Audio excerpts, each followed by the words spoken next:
বিগত 5 আগস্টের বাংলাদেশের এই অভ্যুত্থানের পর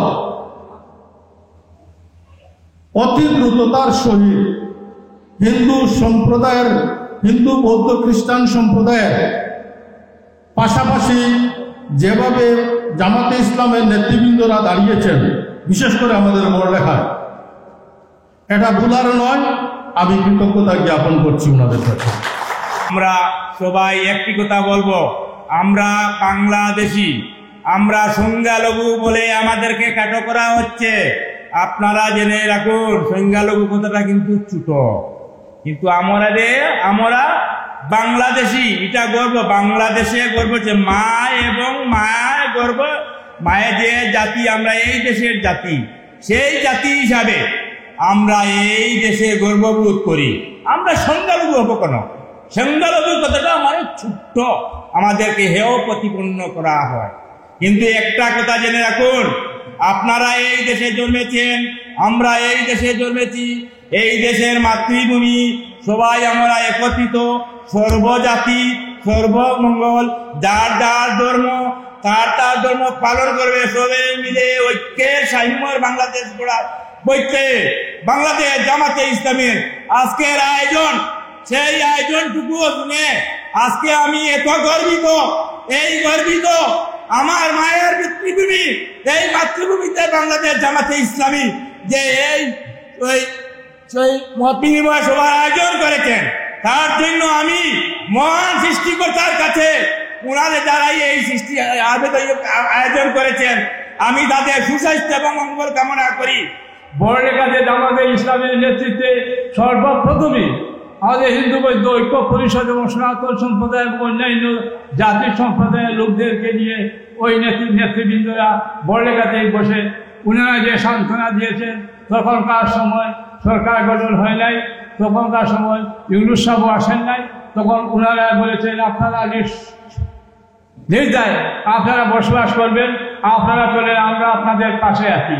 এই তো বছরে উনারা প্রতিটি গ্রামে, প্রতিটি এলাকাতে গিয়ে উনারা যে সান্ত্বনার বাণী প্রথমত উনারা দিয়েছেন, এর জন্য আমি ধন্যবাদ জানাই জামাতে ইসলামের বড়লেখা শাখার প্রত্যেকটা সুবিধাকে। আমি একটি কথা স্পষ্টভাবে বলতে চাই, আমাদের বড়লেখা উপজেলা হলো সাম্প্রদায়িক সম্প্রীতির উপজেলা। এখানে বিগত 5 আগস্টের যে একটা পরিবর্তন হয়েছে, আমরা তখন প্রমাণ পেয়েছি যে আমরা কার মাধ্যমে আমাদের জানমাল নিরাপদ রয়েছে। আমি যতটুকু জানি, আমিরে জামাত সাহেবের নির্দেশনা মোতাবেক সমস্ত বাংলাদেশে এই কার্যকলাপ গ্রহণ করা হয়েছে। রাতে আমাদের যারা দোকানদার ছিলেন, দোকানদার ভাইরা, তাদের দোকান পাড়া দিয়ে দোকান রক্ষা করা হয়েছে, বাড়ি পাড়া দিয়ে বাড়ি রক্ষা করা হয়েছে। এই যে কাজটি করা হয়েছে, আমরা আপনাদের কাছে চিরঋণী, আমাদেরকে আপনারা চিরঋণী করে রেখে দিয়েছেন। বাংলাদেশ 71 স্বাধীন হওয়ার পর, এরপরেও আবার বাংলাদেশ স্বাধীন হয়েছে, তবুও এ পর্যন্ত আমাদের বাংলাদেশে হিন্দু বৌদ্ধ খ্রিস্টান এই যে বিভিন্ন ধরনের নির্যাতিত হচ্ছে, আমি মনে করি এই জামাতে ইসলামের দল যারা যেভাবে বিভিন্ন ধরনের উশৃঙ্খলা থেকে নিরাপদ বা উশৃঙ্খলার পাশে তারা রুখিয়ে দাঁড়ায়, এই যে 5ই জুলাই যে সমস্যা ঘটেছিল, বাংলাদেশ 3 দিন কোনো সরকার ছিল না, জামাতে ইসলাম আমাদের পাশে থেকে বাংলাদেশকে হিন্দু বৌদ্ধ খ্রিস্টান সকলের পাশে থেকে যে নিরাপদ দিয়েছে, আমরা এটা সরাসরি অবলম্বন করেছি। বাংলাদেশ আওয়ামী লীগ যে সরকার 5 আগস্ট এই বাংলাদেশ থেকে পতনের পর ফার্স্ট যে সংগঠন আমাদের যে পাশে দাঁড়িয়েছিল, আমাদের এই জামাতে ইসলামী আমির আহমদ ভাই সহ আমার বদরুল ইসলাম সাহেব, যে আনোয়ার সাহেব সহ যে মালিক ভাই, যে আমাদের এই সাহেবপুর মন্দিরে যে গিয়ে আমাদেরকে আশ্বস্ত করেছিলেন, আমাদেরকে নিরাপত্তা দিয়েছিলেন, আমরা 6 নম্বর উত্তর সাবাসপুর ইউনিয়নের পক্ষ থেকে সর্বপ্রথমে ওনাদের কাছে আমি কৃতজ্ঞতা জানাচ্ছি। ওনারা নিজ অবস্থান থেকে আমাদেরকে যেভাবে সাহায্য এবং সহযোগিতা করেছেন, আমরা কখনো এবং কোনো অবস্থাতে তা বলবো না। কারণ এই সময় কোনো সংগঠন আমাদের কাছে যায় নাই যে আমরা সনাতন ধর্মাবলম্বীরা আসলেও আমরা খুব আতঙ্কিত ছিলাম, কিন্তু পূজা মন্দিরে গিয়ে ওনারা যেভাবে নিজ অবস্থান থেকে আমাদেরকে যে সান্ত্বনার বাণী দিয়েছেন, আমি যে চিরকৃতজ্ঞভাবে টাইমলাইনে এই স্মৃতিগুলো আমি রেখে দিলাম। যে অপ্রিয় কথা সত্য, আমরা যদিও বাংলাদেশের নাগরিক, কিন্তু আজকে বলতে লজ্জা নেই, আমরা কিন্তু বলির ফাটা। যে সরকারি প্রেক্ষাপট পরিবর্তন হয়, যে আমাদের সনাতন ধর্মাবলম্বীদের উপর নেমে আসে যে খড়গ। আগে এইটা আপনারা অবশ্যই জানেন, আমাদের যে বাড়িঘর, এরপর যে ধর্মীয় প্রতিষ্ঠান আছে, তা লুটপাট হয়, ভাঙচুর হয়। তো আমি যে বাংলাদেশ জামাতে ইসলামের কাছে যে আমার যে আবদার থাকবে, আপনারা যেহেতু যে আমাদেরকে আজকের মত বিনিময়ের সময় আপনারা যে আহ্বান করেছেন, আপনাদের কাছে আমাদের অনুরোধ থাকবে সনাতন ধর্মাবলম্বীদের, আমরা যেন শান্তিপূর্ণভাবে আমাদের সংকীর্তন এবং পূজা পার্বণ এবং আমরা আগে শান্তিতে এগুলো পরিপূর্ণ করতে পারি। যে আপনাদের সবাইকে যে অসংখ্য ধন্যবাদ জানিয়ে আমি আমার সংক্ষিপ্ত বক্তব্য শেষ করছি। আজকে যারা আয়োজন করেছে আমাদের জামাত ইসলাম সংগঠন, অনেক ভাই, অনেক ভাইয়ের সাথে আমার পরিচিত, তাদের যে সংগঠন, আমি মনে করি যে, আশা করি যে হয়তো যখন আমরা গভীরে যাই তখন আমরা বুঝতে পারবো যে এই সংগঠন তার মিষ্টি কতটুক, তার গান কতটুক, তার ব্যবহার কতটুক এবং তার ভালোবাসা কতটুক, তখন আমরা বুঝতে পারবো। কারণ প্রথমবারের মতো আমরা বসেছি জামাত ইসলামের ডাকে এবং এই জামাত ইসলাম সংগঠনের সাথে। তা আমি আমার খাসিয়া পক্ষ থেকে এবং পুঞ্জি পক্ষ থেকে সবাইকে শুভেচ্ছা জানাই। 5 তারিখে আমরা কেন ভাই ওই সিদ্ধান্ত নিলাম? আপনারা হয়তো মনে করছেন শুধু মসজিদ, মঠ, পেগোডা, মন্দির, চার্চ, মসজিদ ছাড়া বাকিগুলো আমরা ভাড়া দিচ্ছি না। তো মসজিদও না, কারণ কোন দুষ্কৃতকারী কোন দিকে আগুন করে সমাজে বিশৃঙ্খলা সৃষ্টি করার জন্য। বাংলাদেশ বর্তমানে যে অবস্থা চলছে, আমরা ফেসবুক খুললেই দেখা যায় অনেক সংখ্যালঘু হিন্দু সম্প্রদায়ের বাড়িঘর জ্বালানো ইত্যাদি, অপহরণ, নারী দর্শন। আপনারা দয়া করে, এখানে আমাদের কেন্দ্রীয় আমির মহোদয় আছেন, আপনারা দয়া করে এদিকে একটু লক্ষ্য রাখবেন, যাচাই বাছাই করবেন, যদি সত্য হয় আপনারা অন্ততপক্ষে এগুলা প্রতিবাদ করবেন। এবার বলেছেন যে ফেসবুকে দেখেছেন হিন্দু সম্প্রদায়ের বাড়িতে আগুন দেওয়া হচ্ছে, আঘাত করা হচ্ছে, কষ্ট দেওয়া হচ্ছে। ফেসবুক একটা সুবিধা এবং একটা যন্ত্রণাও বটে। এর সবকিছু মিথ্যা নয়, আবার সবকিছু সত্য নয়। 5 তারিখের পরে অনেক কিছু আনা হয়েছে, আমরা চেষ্টা করেছি ফ্যাক্ট চেকিং করে সত্যটা বের করে আনি। এমনও পেয়েছি 11 বছর আগের মার্ডারকে দেখা হয়েছে যে গতকাল জবাই করা হয়েছে মানুষ। ঘটনা ঘটেছে উড়িষ্যায়, দেখানো হয়েছে এটা নরসিংদী।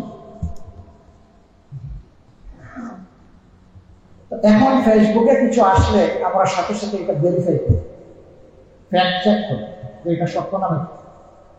যদি সত্য হয় তাহলে তার খোঁজখবর নেই আমাদের যোগ্যতা অনুযায়ী। মিথ্যা হলে জনগণকে বলি যে এগুলাতে কান দিবেন না, এটা সম্পূর্ণ মিথ্যা। এখন আমার কথা সবাই বিশ্বাস করবে? 100 বার যদি একটা মিথ্যা কথা ছড়ানো হয়, মানুষ তো সন্দেহ হয়ে যায়। এইখানে আমাদের করণীয়টা কি?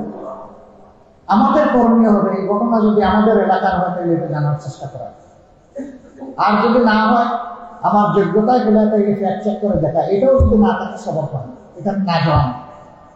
কেন আপনি জানেন না, কেউ আপনাকে উস্কানি দিয়ে আমাদের সমাজের এই শান্তি এবং শৃঙ্খলা প্রতিষ্ঠা করার পায়টা করছে। দেশ আমাদের সবার। একদিনের ঈদে 1 সপ্তাহ বন্ধ থাকে, বিভিন্ন প্রতিষ্ঠান, কিন্তু 5 দিনের দুর্গাপূজায় 2 দিনের মাত্র, আগে 1 দিন ছিল, এই গত বছর 2 দিনের ছুটি দেওয়া হয়েছে। আমি মনে করি এই 5 দিনের পূজায় অন্ততপক্ষে আগ এবং পিছন মিলিয়ে 1 সপ্তাহের ছুটি কমপক্ষে দেওয়াটাও উচিত। এটাই ধর্ম নিরপেক্ষতা এবং সংখ্যালঘুতাকে সরিয়ে সমান সাম্যতা আমি মনে করি সেটা হবে। একজন ভাই বলেছেন পূজার ছুটি এবং ঈদের ছুটির বিষয়টা 10 দিন আর 2 দিন। তিনিও বলেছেন যে এর আগে মাত্র পাইতাম 1 দিন, এই গত ঈদ থেকে আমরা 2 দিন পাই। তো যারা মাইনরিটি ভাই বোনদের পক্ষে এত কথা বলতেন, এত মায়া কান্না করতেন, তারা মাত্র 1 দিনের আসছিলেন কেন? তারা কেন এটাকে সমান সমান অথবা কাছাকাছি করতে পারেন না? কেন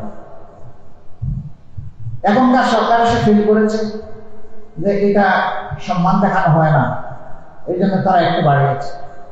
দেশটা আমাদের সবার, আমি ওই 10 দিনের ছুটিও সমর্থন করি না। একটা না একটা দেশে যদি 10 দিন ছুটি চলে, এই দেশের চাকা চলে কি হবে? এটাকে ন্যায্যতার জায়গায় আনতে হবে। অন্য ধর্মের লোকেরাও যেন ন্যায্য জায়গাটা পায়, সেটাও তাদেরকে দিতে হবে।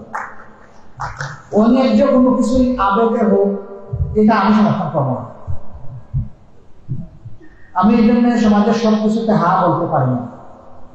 যেটাকে ন্যায়সঙ্গত মনে করি ওটা হা না বলে ওটার পক্ষে কাজ করে, হা বলার দরকার পড়ে না, আমার কাজে প্রমাণ করবে এটা হা না। আসসালামু আলাইকুম, শুভেচ্ছা, আদাব। আপনারা সকল ভালো আছেন তো? বাংলাদেশ জামাত ইসলামী বড়লেখা উপজেলা শাখা আয়োজিত আজকে সকল ধর্মের নেতৃস্থানীয় ব্যক্তিবর্গকে নিয়ে এই আয়োজনের সম্মানিত সভাপতি, উপজেলা আমির, মঞ্চে বসা সহকর্মীর নেতৃবৃন্দ, বিভিন্ন ধর্মের নেতৃবৃন্দ, বিশিষ্ট ব্যক্তিবর্গ, ভাই এবং বোনেরা, সাংবাদিক বন্ধুগণ, আজকের এই আয়োজনটা আসলে একটা ভিন্ন মোড়কে, এটি একটা ফুলের বাগান। এখানে সকল ধর্মের মানুষের আমরা সমবেত হয়ে গেছি। বাংলাদেশে 4টা ধর্মই এখানে নন্দিত এবং 4 ধর্মের অনুসারীরাই আমরা আছি। মুসলমানরা আছি, হিন্দুরা আছি, বৌদ্ধরা আছে, খ্রিস্টানরা আছে, আমরা মিলেই আমাদের এই বাংলাদেশ। আপনারা অনেকে বিস্ময় প্রকাশ করেছেন যে 5 আগস্টের পরে আমাদেরকে এইভাবে আপনারা পান না। 5 আগস্টের পরে তো আমার মাও আমাকে পায় নাই, আমার বাবাও আমাকে পায় নাই, আমার স্ত্রীও আমাকে পায় নাই, আমার সন্তানরা আমাকে পায় না। সেটা আমি আমার কথা বলছি না, আমাদের কথা বলছি। আমাদেরকে স্বাভাবিকভাবে বসবাস করতে দেওয়া হয়নি। আমি চোর নই, ডাকাত নই, আমি দখলদার নই, চাঁদাবাজ নই, আমি খুনি নই, আমি সন্ত্রাসী নই। আমাকে কেন 3 বার কয়েক বছর জেলে রাখা হলো? সেটা শুধু আমার ব্যাপার না, এই ধরনের লক্ষ লক্ষ মানুষের ব্যাপার। আমাদেরকে সমাজের মানুষের সুখ দুঃখ ব্যথা বেদনার অংশীদার হতে দেওয়া হয়নি। তারপরে হুলিয়া মাথায় নিয়ে সারা বাংলাদেশে যেখানেই খবর পেয়েছি বড় কোনো দুর্ঘটনা ঘটে গেছে, দুঃখী মানুষের পাশে গিয়ে দাঁড়ানোর চেষ্টা করেছি। করোনার আগে পঞ্চগড়ে হিন্দু ধর্মাবলম্বীদের একটি অনুষ্ঠানে যোগদান করতে গিয়ে করতোয়া নদী তারা পাড়ি দিবেন নৌকা ডুবে একসাথে 78 জন মানুষ মারা গেলেন। 2 জন মুসলমান, বাকি 76 জন হিন্দু। তারা হিন্দু না মুসলমান এটা আমার বিবেচ্য বিষয় না, তারা মানুষ, এটা ছিল আমার বিবেচ্য বিষয়। হিন্দু, বৌদ্ধ, খ্রিস্টান ঐক্য পরিষদ আছে বাংলাদেশে, তারা বেশ কিছু দায়িত্ব পালন করেন। কিন্তু আলহামদুলিল্লাহ সর্বপ্রথম ঘটনা যেদিন ঘটেছে তারপরের দিন সকালে গিয়ে আমি তাদের সামনে হাজির হয়েছি, বাড়ি বাড়ি গিয়েছি, যতটুকু পারি খবর নিয়েছি, যতটুকু আল্লাহ সামর্থ্য কুলায় মানবিক দিক থেকে চেষ্টা করেছি তাদের পাশে দাঁড়ানো। একটা বাচ্চা, তার মা মারা গেছে, বাবা মারা গেছে, ভাই মারা গেছে, বেঁচে আসে শুধু তার বৃদ্ধা দাদি। এ বাচ্চার দায়িত্ব কে নেবে? এবং তারা জেলে সম্প্রদায়ের লোক, বড় পরিশ্রম করে তাদের জীবন চলে। আমরা বললাম যে এই বাচ্চার দায়িত্ব আমরা নেব। এই বাচ্চাকে তার নানির পরিবারের সাথে যুক্ত করা হয়েছে। ওই পরিবার গরিব। আমরা বলেছি এই বাচ্চার সাথে পুরা পরিবারের দায়িত্ব আমরা নিলাম। সেই দিন থেকে প্রতি মাসে ওই পরিবার চলার মতো একটা মাঝারি গোছের আর্থিক সহযোগিতা আমাদের অব্যাহত আছে। প্রতি মাসে ঠিক 1 তারিখ তাদের হাতে এটা পৌঁছে দেয়,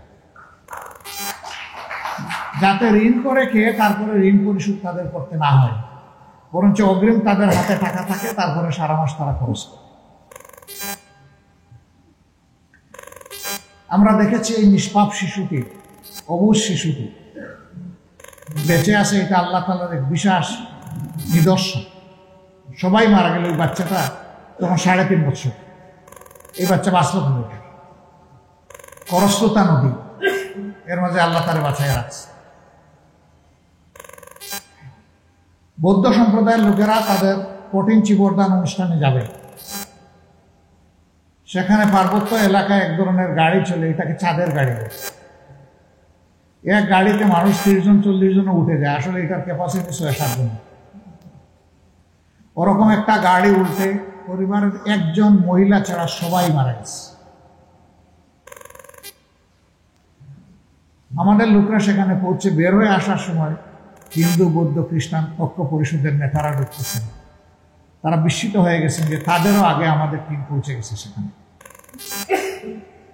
যিনি বেঁচে আছেন তার বয়স ছিল তখন 72 বছর। এই মহিলাকে তার আত্মীয়দের 2 জনকে সহযোগিতা করার জন্যই বাড়িতে আনা হয়েছে। আপনাদের দয়া সেই পরিবারটির দায়িত্ব আমরা নিয়েছি। কিছুদিন আগে আপনারা বরগুনায় একটা নৃশংস ঘটনা শুনেছেন। ক্লাস 5-এর একটা মেয়ের ইজ্জত নষ্ট করা হয়েছে। বাবা মামলা করেছেন থানায়। লম্পটরা কেন মামলা করলো তার বাপ, এই জন্য তাকে খুন করে ফেলেছে। এই সময় মাগুরায় একটা দুঃখজনক ঘটনা ঘটেছিল। মাগুরার ওই কাজ সম্পন্ন করে আমি ঢাকা ফেরার পথে এটা শুনলাম। আমি সিদ্ধান্ত নিলাম যে পরের দিন ইনশাল্লাহ আমি বরগুনায় যাব। আপনাদেরই সম্প্রদায়ের একজন অতি সাধারণ মানুষ, মোরগ বিক্রির দোকানে তিনি চাকরি করতেন। এই দিয়ে তার ছোট্ট সংসারটি চলত। 3টা মেয়ে, এই মেয়েটা বড়, এরপরে আরো 2টা চেয়ে ছোট, কুলের শিশু 2.5 মাস। আমি সেখানে গিয়ে জিজ্ঞেস করলাম যে আপনাদের পাশে কে দাঁড়িয়েছে? বললেন যে ডিসি সাহেব মানুষ পাঠিয়েছিলেন, 10,000 টাকা আমাদেরকে দিয়ে গেছে। বলে তারা আর কিছু বলেছে? বলেছে মামলাটা চলবে, তারা দেখবে। আমি জিজ্ঞেস করলাম এই এলাকার অন্য কেউ আসছে? না, কেউ আসেনি। কোন এনজিও আসছে? আসেনি। জিজ্ঞেস করলাম এখন আপনারা চলবেন কেমনে? এই পরিবারে লক্ষ্য করুন, এখন আর কোনো পুরুষ সদস্য নেই।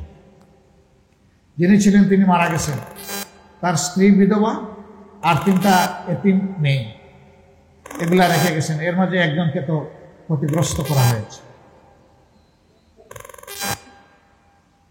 ওই মহিলা তখন কেঁদে কেঁদে একেবারে বেহুশ হয়ে যাওয়ার পক্ষে, যে আমরা বাঁচবো কি করে, কি খাবো, কে আমাদেরকে দেখবে, আমাদের সংসারের একমাত্র বাকি সে তো নিবেই গেল। আমি ওই কুলের বাচ্চা, যেটা 2.5 মাস, ওই বাচ্চাকে তুলে নিয়ে বলেছিলাম এই বাচ্চা মিনিমাম 18 বছর বয়স না হওয়া পর্যন্ত এই পুরা পরিবারের দায়িত্ব আমরা নিলাম। এই 3 বাচ্চার লেখাপড়া, এদের বেঁচে থাকার জন্য যে মিনিমাম সাপোর্ট দরকার, সেইটা হাতে ওনাদের 3 মাসের খরচ দিয়ে বললাম যে এটাকে 3 ভাগে ভাগ করবেন, 3 মাস চলবেন। 3 মাসের মাথায় প্রতিনিয়ত এই পরিমাণ টাকা আপনারা পাবেন, আপনাদের চলবে কিনা? ও মহিলা কেঁদে দিয়ে বললো যে আমার স্বামী তো এত বেতন পাইতো না, আরো অনেক কম পাইতো, সেই বেতন দিয়ে যেহেতু আমরা চলতে পারছি, এটা দিয়ে আমরা ভালো রকম চলতে পারি। আমরা যেমন মাগুরার ওই পরিবারের দায়িত্ব নিয়েছি, ঠিক তেমনি ভাবে বরগুনার এই পরিবারের দায়িত্ব নিয়েছি। তবে এটা ঠিক, আমরা একটা সম্পদ হবে, আমাদের সামর্থ্য সীমাহীন নয়, আমাদের সীমাবদ্ধতা আছে, আমাদের একটা অন্তর আছে, অন্তর দিয়ে মানুষকে অনুভব করি। এখন আমার এগুলো শুনে আপনারা মনে করবেন আমরা বোধহয় শুধু হিন্দু সম্প্রদায়, বৌদ্ধ সম্প্রদায় করি, মুসলমানদের জন্য কিছু করি না, না করি, সেটাও করি। মানুষ তো ধরেই নিবে যে আমরা মুসলমানদের জন্য করবো, কিন্তু মুসলমানরা ছাড়াও যে মানুষগুলো আরো মানুষ যারা আছে তারাও যে মানুষ, তাদের প্রতিও যে আমাদের একটা দায় আছে, এই কথাগুলো বলার জন্য এটা বলছি।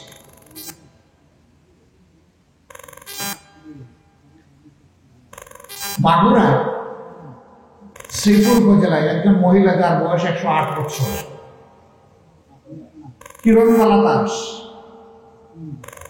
প্রথম আলো পত্রিকায় আমি দেখলাম যে কিরণবালার বয়স কত হলে তিনি একটি বয়স্ক ভাতার কার্ড পাবেন। খুব করুণ ভাবে তার পরিবারের একটা চিত্র তুলে ধরা হয়েছে। আমি মাগুরা সংগঠনকে আমাদের পরামর্শ দিলাম, যাও দেখো তাদের বাস্তব অবস্থা, দেখে শুনে আমাকে জানান। তারা বললো যে প্রথম আলো যা লিখেছে এটা সুরনা না হলেও 90% সঠিক। আমি তাদের নিড অ্যাসেস করার জন্য কি প্রয়োজন এই মুহূর্তে তাদেরকে বললাম। তারা করে আমাকে একটা প্রস্তাব দিলেন, এমন আমি কাজ শুরু করব, কমপ্লিশনে আমি দেখতে আসবো ইনশাআল্লাহ। এই কাজটা যেদিন পূর্ণ হলো সেদিন আমি গিয়েছিলাম, গিয়ে দেখি 2 জন বয়স্কা মহিলা, তাদেরকে পাশাপাশি বসানো হয়েছে। আমি ধারণা করেছি যে তারা 2 বোন হবেন, একেবারে জীর্ণ শীর্ণ শরীর। তো যাকে বড় অনুমান করলাম তাকে জিজ্ঞেস করলাম যে আপনারা কি 2 বোন? উনি এসে দিয়ে বললেন যে না, ও আমার মেয়ে। মানে 2 জন কি পরিমাণ বৃদ্ধ চিন্তা করে। আমি বসলাম, তাদের সাথে একটু সময় কাটালাম, তারপরে জিজ্ঞেস করলাম যে আপনাদের সংসার চলে কেন? তারা কিছু বললেন। তার একজন নাতিন জামাই আছেন, তিনিও বয়স হয়ে গেছে 62 বছর। এই নাতিন জামাইয়ের একটা ছেলে, সেই মূলত সংসার চলে। এখন এ জানিয়ে ছাড়া বিষয়টা দেখলাম যে আরো একটু তাদেরকে যদি হাতটা সমৃদ্ধ করে দেওয়া হয়, এই পরিবারটা একটু ভালো চলবে। বয়স্ক ভাতায় কত পায় মানুষ? 500 টাকা।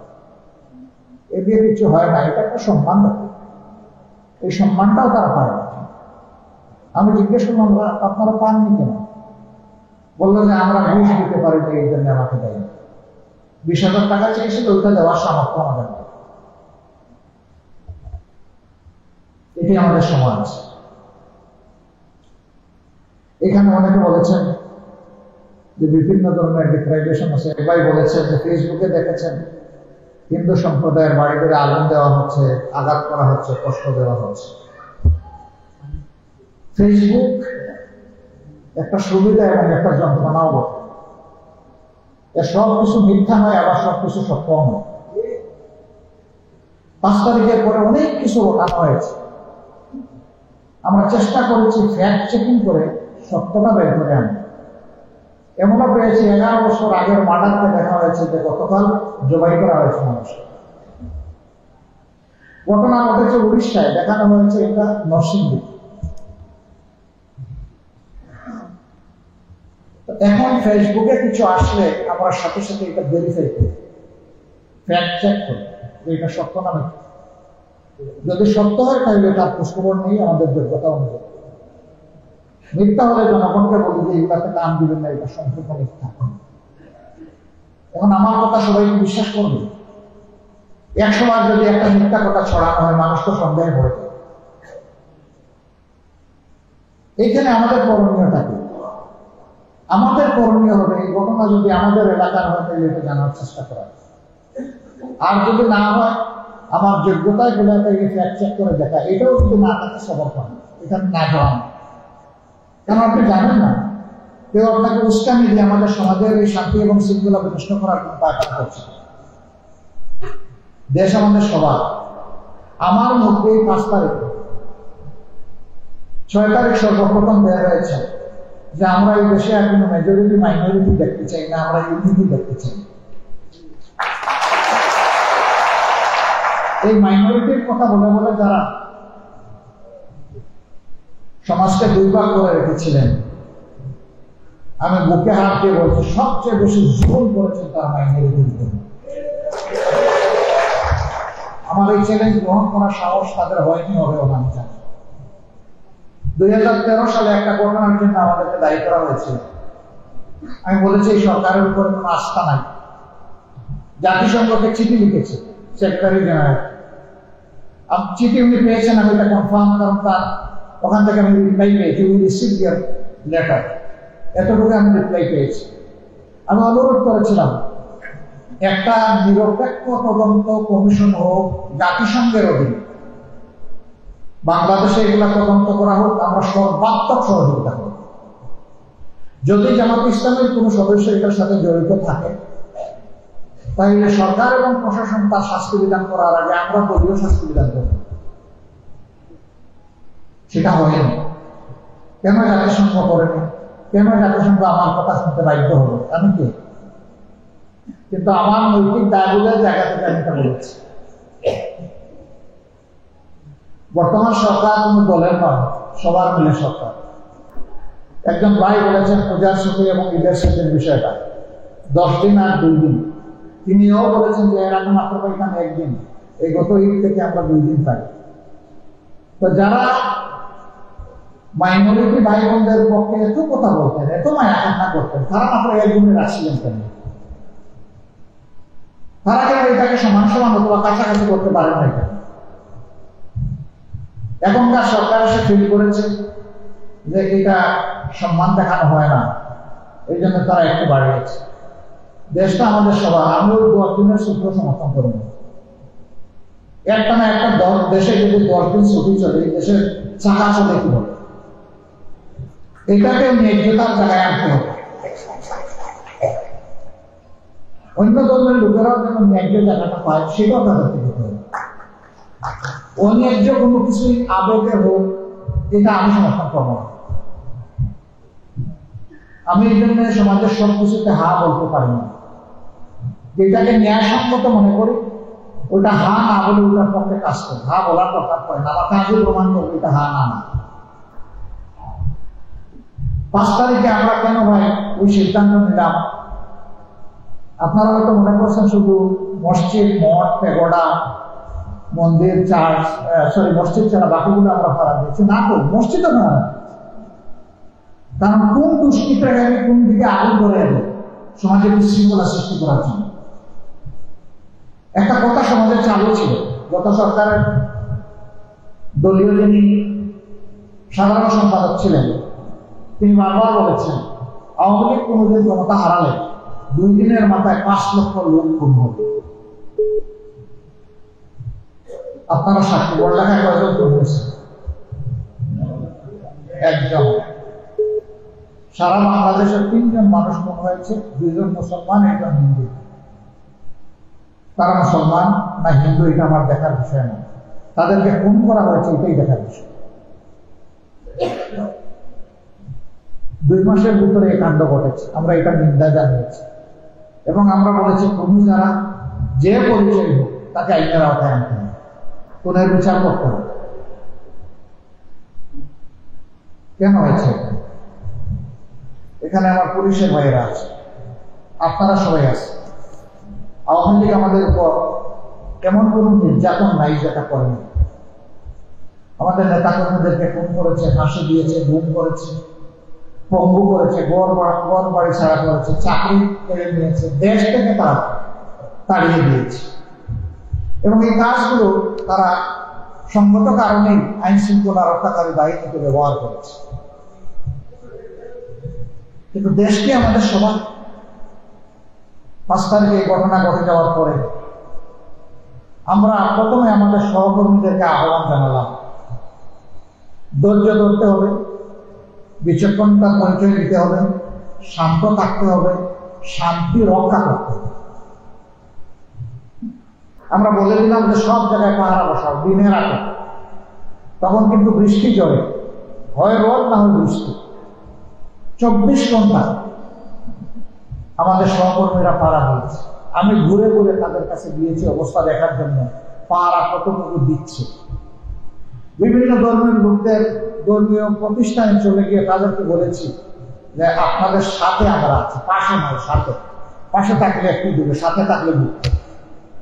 বলেছি যে সাথে আছে।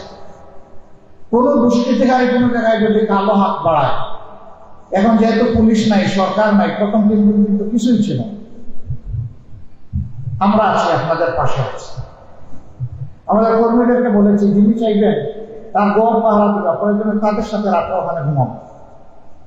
দোকান পাহারা দিবা, ধর্মীয় প্রতিষ্ঠান পাহারা দিবা। কোনো ব্যক্তিকে যদি সিকিউরিটি চায় তারাও সম্ভব, যতটুকু পারো। যেটা পারবা না এটা আল্লাহ আমাদেরকে ক্ষমা করবে।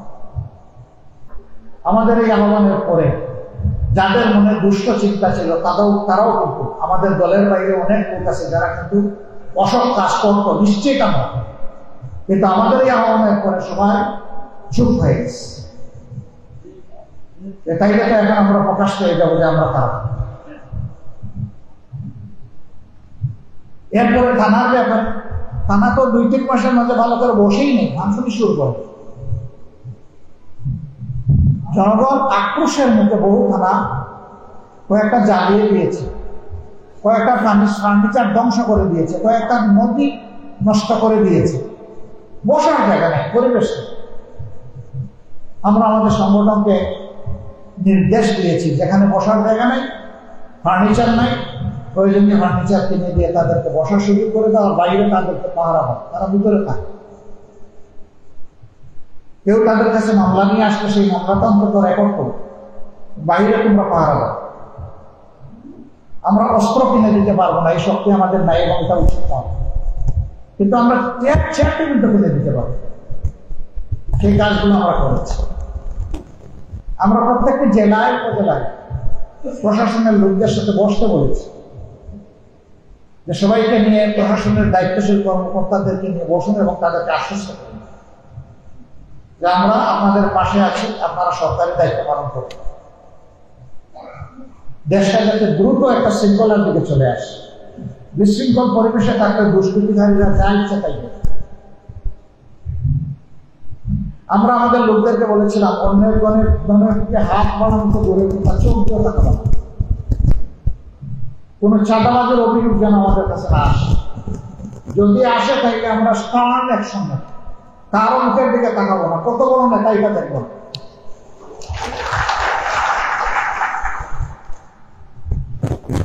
আমি যেমন আমার কষ্টের ধনকে ভালোবাসি, অন্য একজন তার কষ্টের সঞ্চয় এবং তার আয়কে ভালোবাসে, এটা খুবই স্বাভাবিক। তার সম্পদে হাত দেওয়ার আমি কি? আমরা আমাদের সংগঠনকে এগুলা থেকে বিরত রেখেছি, কিন্তু আমরা সবাইকে পারি নাই, পারবো না। যারা অন্য দল করে তারা আমার কথা শুনবে কেন? তাদের নেতাকে বলতে হবে আমার কণ্ঠ মিলিয়ে, অথবা এর চেয়ে ভালো কণ্ঠ যা আসে তাদের কণ্ঠ মিলিয়ে বলতে হবে যে সমাজের মানুষের সাথে কোনো অসৎ ব্যবহার করবা না, চাঁদাবাজি করবা না, লুটতরাজ করবা না, দখলদারি করবা না, মামলা বাণিজ্য করবা না। হ্যাঁ, যারা অপরাধ করেছে তাদের অপরাধের শাস্তি হোক, বিচার হোক, এটা ন্যায্যতার দাবি, এটা বিবেকের দাবি, এটা মানবতার দাবি। নইলে আগামীতে আরো বড় ভয়াবহ সন্ত্রাসী এবং অপরাধী জন্ম নেবে। কিন্তু অপরাধ করেছে একজন আর আমি মামলার আসামি করবো 500 জন, এইটাও আরেকটা জুলুম, এটা হতে পারে। বহু জায়গায় আমরা খবর পাচ্ছি কেউ কেউ সেই রকম মামলা করে মানুষের কাছ থেকে টাকা পয়সা কামাই করছেন। যার যেরকম সম্পত্তি আছে ভয় ভীতি দেখতে তাদের কাছ থেকে এই ধরনের টাকা পয়সা অবৈধভাবে আদায় করছেন। আমরা সংশ্লিষ্ট সকল সংগঠনকে অত্যন্ত আন্তরিকতার সাথে, বিনয়ের সাথে অনুরোধ করি, রাজনীতি মানুষের জন্য, রাজনীতি দেশের জন্য। প্লিজ মানুষকে আর কষ্ট দিবেন না। নিজেদের কর্মীদেরকে সামলা। শুধু কর্মীকে বহিষ্কার করাই যথেষ্ট নয়, ওর বিরুদ্ধে সামাজিক ঘৃণা সৃষ্টি করা আমাদের দায়িত্ব। কেউ যদি এই ঘৃণার কাজ করে, সে যে দলের হোক, আমার দলের হলে তার বিরুদ্ধে ঘৃণা সৃষ্টি করে। তবে আলহামদুলিল্লাহ আমরা এই শিক্ষা আমাদের কর্মীদেরকে দেই না। আমাদের কর্মীদেরকে বলি, মানুষকে মানুষ হিসাবে সম্মান করবা এবং ভালোবাসবা, এর মধ্যেই তোমার জীবনের সফলতা। মানুষের ভালোবাসার চাইতে বড় কিছু নেই জীবনে পাওয়ার মতো, আখিরাতে আছে আল্লাহর দরবারে। আর মানুষের ভালোবাসা জোর করে আদায় করা যায় না। মানুষের ভালোবাসা পেতে হয় মানুষকে ভালোবেসে এবং সম্মান দিয়ে। এখানে বিভিন্ন পেশার লোকেরা আমরা এসেছি, হাসিয়াকুন্দির মন্ত্রীরা এসেছেন, নেতারা এসেছেন, চা বাগানের নেতৃবৃন্দ এসেছেন, শ্রমিকরা এসেছেন, হিন্দু সম্প্রদায়ের পূজা উদযাপন কমিটির সম্মানিত নেতৃবৃন্দ এসেছেন, বৌদ্ধ সম্প্রদায়ের কেউ আসছেন কিনা আমি শিওর না, যদি আসতে পারেন সেও ভালো। এখানে সমাজের মাথাগুলো এসেছে। আসুন আমরা পাশবিকতা ছেড়ে মানবিকতাকে ধারণ করি। একটা মানবিক সমাজ গড়ার জন্য আমাদের হাতগুলোকে এক জায়গায় আমরা সঙ্গে করি। একটা দলকে, নেতৃত্বকে কি দিয়ে আপনি বিবেচনা করবেন? নিঃসন্দেহে তার কাজ দিয়ে বিবেচনা করবেন, তার অতীত দিয়ে বিবেচনা করবেন। যে অতীত আপনি দেখেছেন, যে অতীতের আপনি সাক্ষী, তার কাছ থেকে শোনার আপনার দরকার নেই। আপনার সিদ্ধান্তের জন্য আপনি উপযুক্ত ব্যক্তি। আর বর্তমানও দেখছেন, এই অতীত বর্তমান মিলাইয়া হিসাব মিলান। আপনার বিবেক মানবতার জন্য যার পক্ষে সাড়া দিলেন, আপনি তাকে দেশ গড়ার কাজে এগিয়ে দেন, এটা আপনার দায়িত্ব। এই ধরনের মানুষেরা যদি এগিয়ে যায়, সে যে হোক, যে দল হোক, দেশে শান্তি আসবে ইনশাআল্লাহ। আমরা কমিটেড, যদি আল্লাহ তাআলা জনগণের ভালোবাসায় আমাদেরকে দেশের সেবা করার সুযোগ দেন, তাহলে আমরা জনগণের টাকা চুরি করবো না ইনশাআল্লাহ। প্রত্যেকটা টাকার পাই পাই সব জনগণের সামনে মিলাইয়া পেশ করে দেব। কি পেয়েছে, কোথায় খরচ হয়েছে, জনগণ তা জানতে পারবে। আমরা উন্মুক্ত করে দেবো এই তথ্যগুলা। এর মাঝখানে কেউ যদি অসততা করে, সেজন্য ধরা পড়ে। আমরা কোনো কালো চেহারাকে কখনো সাদা বলবো না, আমরা সাদাকে সাদাই বলব। আমি আপনাদেরকে একটা অনুরোধ করব, একটু শক্ত হয়ে যান। বিভিন্ন সময় যারা জুলুম নির্যাতন করেছে তাদের তালিকা তৈরি, এই তালিকায় আমার নাম থাকলে আমাকেও বাদ দিবেন না। কাউকে ভয় পাবেন না, কারো মুখের দিকে তাকাবেন না। নিজের অধিকার নিজেকেই লড়াই করে আদায় করতে হবে। আপনারা যদি শক্ত হয়ে যান, তাহলে দুষ্কৃতিকারীরা হেরে যাবে। আর আপনারা যদি ভয় পান, তাইলে ওরা জিতে যাবে এবং এরা জুলুম বন্ধ করবে না। এই জন্য মন শক্ত করে, সাহস করে, সাদাকে সাদা বলতে হবে, কালোকে কালো বলতে হবে। আমি বিশ্বাস করি আপনারা পারবেন সিদ্ধান্ত নিতে। এই মহান কাজে আপনাদের সাথে থাকার জন্য আমরা অঙ্গীকারবদ্ধ। আমরা আপনাদের সাথে থাকবো। এই কাজে আমাদেরকে পাবেন। আমরা খণ্ডকালীন দায়িত্ব পালন করবো না, আমরা নিয়মিত আপনাদের সাথে থেকেই সবাই মিলেমিশে এই সমাজটাকে গড়ব ইনশাআল্লাহ। আমি যদি প্রাইমারি থেকে মেডিকেল কলেজ পর্যন্ত একই বেঞ্চে বসে, একই পাশাপাশি চেয়ারে বসে লেখাপড়া করতে পারি সকল ধর্মের ভাইদের সাথে, বোনদের সাথে, তাহলে আমার সমাজ জীবনে আমি পারবো না কেন? আমি যদি বাজারে জিনিস কিনতে গিয়ে এটা না দেখি যে কোনটা মুসলমানের দোকান আর কোনটা হিন্দুর দোকান, বরঞ্চ আমি দেখি যে আমার প্রয়োজন কোন দোকানটা পূরণ করতে পারবে, আমি যদি সেখানে যাই, তাহলে কেন আমরা একটা সমাজ সমিতিতে করতে পারবো না? আমরা অবশ্যই পাচ্ছি। এই দেশ আমাদের, দেশ ভালো থাকলে আমরা ভালো থাকবো, দেশ ভালো নাই আমরা কেউ ভালো থাকতে পারবো না। এই জন্য আগামীতে একটা ন্যায্যতার ভিত্তিতে মানবিক বাংলাদেশ করার জন্য, দুঃশাসন এবং দুর্নীতিমুক্ত বাংলাদেশ করার জন্য যাকে উপযুক্ত মনে করবেন আপনারা তাকে দোয়া করবেন, পরামর্শ দিবেন, সমর্থন করবেন, সাহস দিবেন।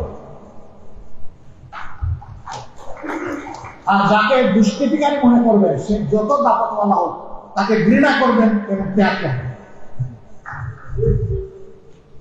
আমরা যদি ন্যায়ের উপর থাকতে গিয়ে জীবনেও ক্ষমতায় না আসে আমাদের কোনো আফসোস নাই, আমরা ন্যায়ের উপর থেকেই লড়াই চালিয়ে যাব।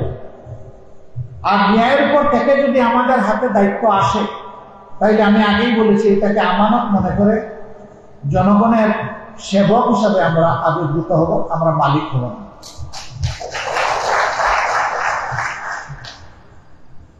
এখানে কেউ কেউ বলেছেন, বিশেষ করে আমি দুইটা সম্প্রদায়ের কথা জানি, যারা পান চাষী এবং যারা চাকর, এই দুই সম্প্রদায়ের মানুষের নিজস্ব কোনো ঠিকানা নাই। তারা আছেন, যুগ ধরে চলছেন, কিন্তু একটা সভ্য দেশে মানুষ ঠিকানাবিহীন কেন থাকবে? তার অল্প হলেও একটা ঠিকানা লাগবে নিজস্ব ঠিকানা। যখন একটা দরদি সরকার, দায়বোধ সম্পন্ন সরকার গঠন হবে তখন কারোই সরকারের কাছে চেয়ে দাবি আদায় করতে হবে না। সরকারের দায়িত্ব হবে যার পাওনা তার হাতে পৌঁছে দেবে।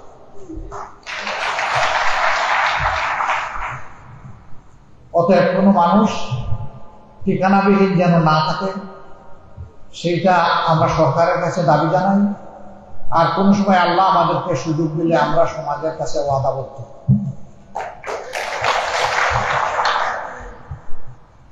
সম্পদের সুষম বন্টন হলে প্রত্যেকটি মানুষই গর্বিত নাগরিক হিসাবে এই দেশে বসবাস করবে।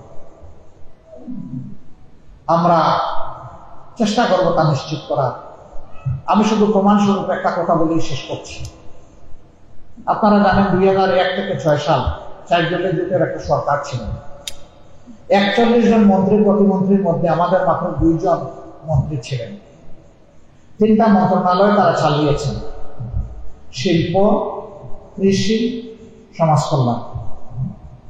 ক্ষমতা যাওয়ার পরে সকল মন্ত্রীরা বিভিন্নভাবে অভিযুক্ত হয়েছে অনিয়ম বা বিভিন্ন দুর্নীতির কারণে। ব্যতিক্রম শুধু এই 2 জন, তাদের বিরুদ্ধে অনিয়ম দুর্নীতির একটা অভিযোগ দিতে পারেনি। তারা কি শুধু সৎ ছিলেন? না, সততার পাশাপাশি তারা স্মার্ট ছিলেন। অন্না মতিউর রহমান নিজামীকে দেওয়া হয়েছিল সবচেয়ে ব্যর্থ যে মিনিস্ট্রি, সেখানে মিনিস্ট্রি অফ ইন্ডাস্ট্রি, শিল্প মন্ত্রণালয়। সরকারের অনেকগুলো মিল কারখানা তালাবদ্ধ হয়ে গেছে। তিনি দায়িত্ব নেওয়ার 3য় দিন ঘোষণা করেছিলেন, আমি চেষ্টা করবো আর একটা মিলেও যেন তালা না পড়ে, আর তালাবদ্ধ মিলগুলো যেন একটা একটা করে খুলে দিতে পারে। তার 3.25 বৎসরের দায়িত্ব পালনকালীন সময়ে শিল্প মন্ত্রণালয়ে তিনি 3.25 বৎসর ছিলেন। 37টা বদ্ধ কারখানা তিনি খুলে দিয়েছিলেন।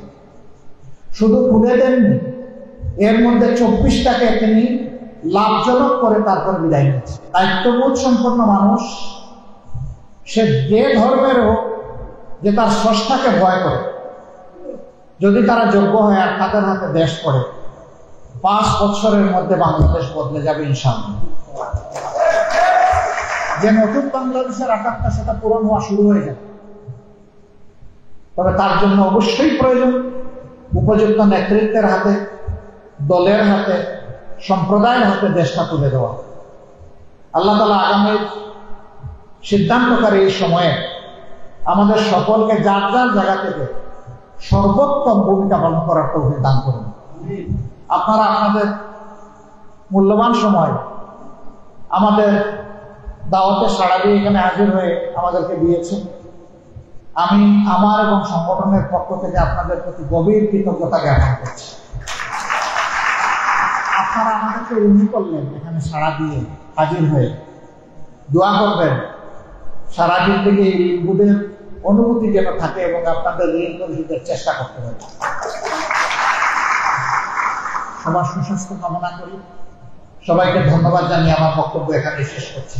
আসসালামু আলাইকুম, আদাব, শুভেচ্ছা।